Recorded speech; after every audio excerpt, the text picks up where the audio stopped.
श्री स्वामी समर्थ. 7 सप्टेंबरला आहे पौर्णिमा म्हणजेच फुल मून, पूर्ण चंद्राची रात्र.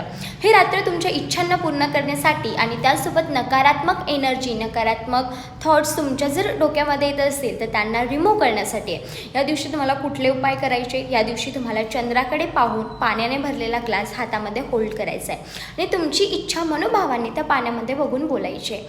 त्यानंतर त्या पाण्याला थँक्यू युनिवर्स, थँक्यू युनिवर्स म्हणत म्हणत तुम्हाला ते पाणी कन्झ्युम करायचं आहे, म्हणजेच प्यायचं आहे. त्यानंतर तुम्हाला जेही तुमची जुनी निगेटिव्ह एनर्जी असेल, त्यानंतर एखादी गोष्ट तुम्हाला खूप त्रास देत असेल किंवा सतत तुम्हाला निगेटिव्ह थॉट्स येत असतील तर तुम्हाला ते त्या कागदावर एका लिहायचे आणि तो कागद जाळून टाकायचा आहे. त्यानंतर फक्त 5 मिनिटे ध्यान करून चंद्राच्या प्रकाशामध्ये तुम्हाला बोलायचं आहे की आय एम हॅपी, मी समाधानी आहे, माझी हेल्थ ठीक आहे. ज्याही तुमचे अफर्मेशन्स असतील ते तुम्हाला बोलायचं आहे. त्यानंतर तुम्ही विचारही नाही करू शकणार एवढे पॉझिटिव्ह चेंजेस तुमच्या लाईफमध्ये होतील. कमेंट करा श्री स्वामी समर्थ, फॉलो नक्की करा आणि या रीलला जास्तीत जास्त शेअर करा.